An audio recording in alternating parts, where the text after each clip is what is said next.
All right, buckle up for this one because this is a real mind bender. Imagine you could train a language model, a really huge one, with 65 billion parameters, and do it all on a single gaming GPU. It'd be like teaching an elephant to dance on a dime. Whoa, that's quite the image. It is, and that's what QLoRA can do. It's this new technique that could revolutionize AI development and how we even use it.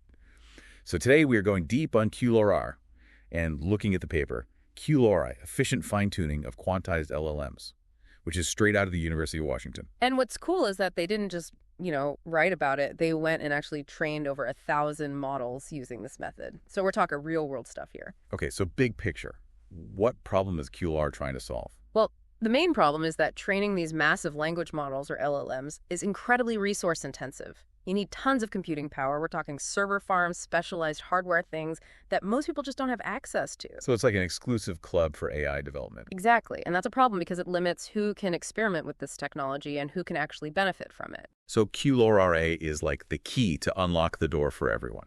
That's the idea. It uses some pretty clever tricks to make training these models way more efficient. One of the key techniques is quantization.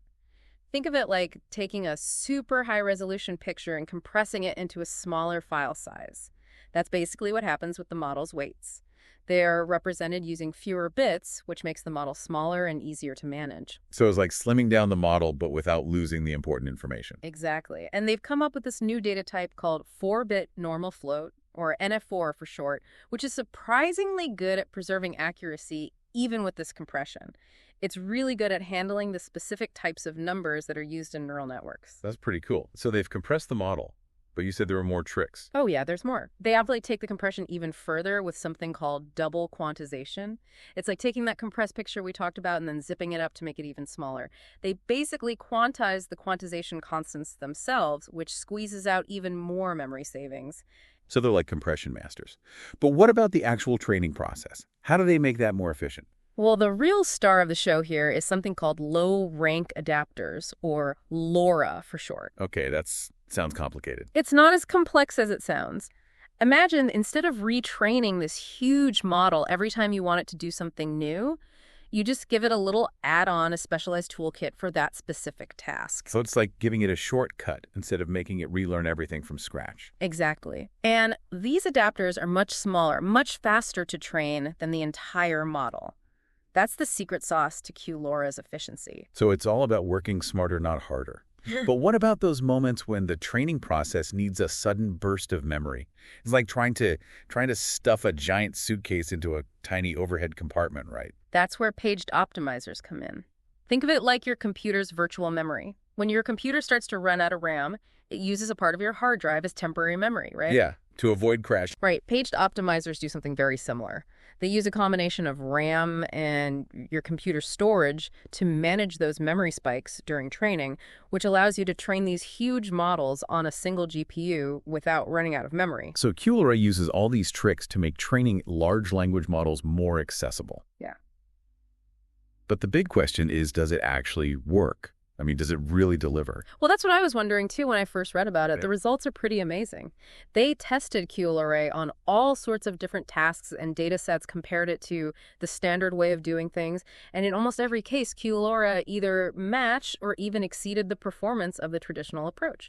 And they did this all while using way less computing power and memory. So it's not just making it smaller, it's also making it better. That seems to be the case. And they show that it works on some of the most popular large language models out there, like Roberta T5 and Llama. It works for a whole range of tasks, from understanding language to following instructions. And that brings us to what might be the most exciting part of this research, Guanaco.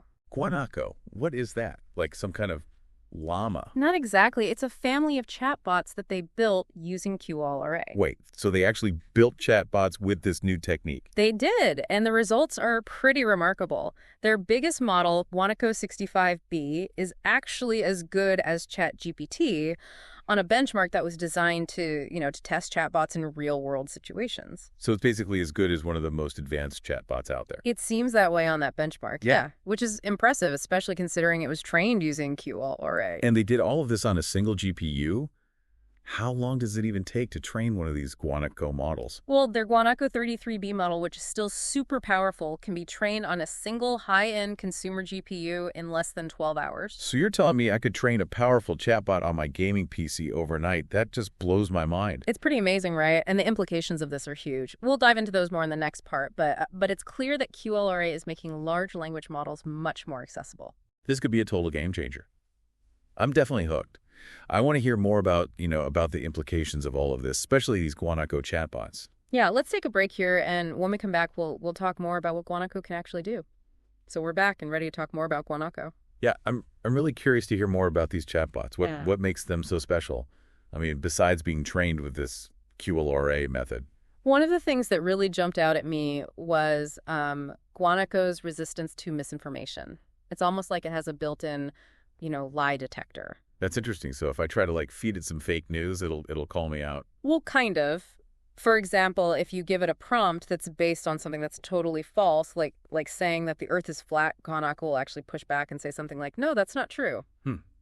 That's pretty cool. It's like it's got some sort of internal fact-checking system going on. Yeah, it's not perfect, of course, but it's definitely a step in the right direction. Yeah. And there's more. Guanaco also shows signs of self-awareness, which is pretty wild. Self-awareness. What do you mean by that? Well, if you ask it for the current time, it'll tell you that it doesn't have access to real-time information. It understands its own limitations, which is a pretty advanced capability for a language model. So it knows that it's not a human with a watch. That's kind of funny, but also a little bit creepy. It is a little bit, isn't it? Makes you wonder what else these models might be capable of as they get more advanced. So speaking of capabilities, does Guanaco have any weaknesses? AI is perfect, right? You're right.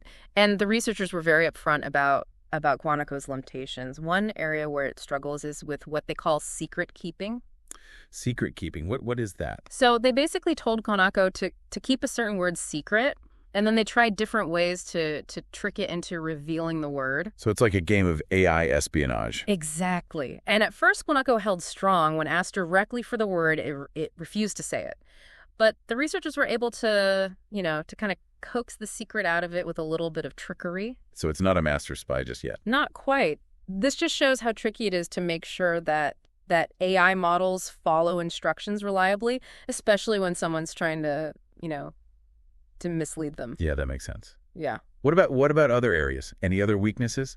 Well, look, a lot of language models Guanaco can struggle with math. It can handle simple arithmetic, but when you get into more complex calculations, it tends to make mistakes. So it can't help me with my taxes. I wouldn't recommend using it for that. It's more of a wordsmith than a mathematician. All right, fair enough. Yeah. Any other interesting quirks we should know about? There is one more that I thought was particularly fascinating. The researchers looked at Guanaco's ability to understand what other people might be thinking, something that's called theory of mind. Wait, are you saying this AI can read minds? No, not exactly read minds, but it did show some pretty surprising capabilities when it comes to understanding what other people might be believing. For example, they gave Guanaco a scenario where someone hides an object after another person leaves the room. Okay, I'm following. And when they asked Guanaco where the person who left would look for the object, it correctly predicted that they would look in the original location, even though the object had been moved. Wow, so it understood that the person who left wouldn't know that the object had been moved. Exactly. It's like Guanaco was able to see things from the other person's perspective and understand that they were missing information. That's incredible. But you said it showed some capabilities. Does that mean it's not always right? Right. While it was promising in this area, Guanaco's performance wasn't always consistent. Sometimes it made mistakes when it came to reasoning about what other people knew. This just shows how complex theory of mind is and how challenging it is to replicate that in AI. It seems like we're really just starting to understand what these models can do. Exactly. And that's what makes this research so exciting. QLoRA really opens up so many possibilities for exploring and developing even more advanced AI. But with those possibilities come some really important questions and things to consider. Like what? Well, if we can train these powerful models on a single GPU who's going to have access to them, how do we make sure they're used responsibly and ethically? What are the potential impacts on society if this technology becomes widely available? Those are Those are big questions, Yes. and really important ones too. We need to be thinking about these things now as this technology is advancing so rapidly. I totally agree. And in the last part of our deep dive, we'll explore some of these broader implications and talk about what the future might hold for QLR and for AI in general. Okay, so we've talked about how QLoRA works, how it makes these giant language models more manageable. We've even met Guanaco and seen what it can do, which is pretty This amazing. really is impressive stuff. Yeah, Yeah. it is. But like you mentioned before, there are some bigger questions that we need to think about. What does QLoRA mean for the future of AI? And are there any potential downsides to making this technology so accessible? Yeah, those are important questions to consider. I think one of the most significant impacts of QLRO is going to be on research. It Right. really lowers the barrier to entry. So smaller teams, even individuals, can now experiment with these, with these large language models without needing huge server farms. So it's like democratizing AI research. Exactly. More people will be able to explore the potential of these models, which could lead to a lot more innovation. It's really exciting to think about. It is. But what about beyond research? How might QLoRA affect the development of AI applications in the real world? Well, imagine a world where you could have a really powerful, personalized AI assistant right on your phone. Okay, now you're talking. Yeah. So my phone could have like a custom trained language model that understands my needs and preferences. That's the idea. QLoRA makes it possible to fine-tune these models on devices with limited resources, which opens up a whole bunch of possibilities for personalized AI. It'd be like having your own personal AI assistant in your pocket. But this all sounds almost too good to be true. Are there any limitations to QLoRA? Anything we should be aware of?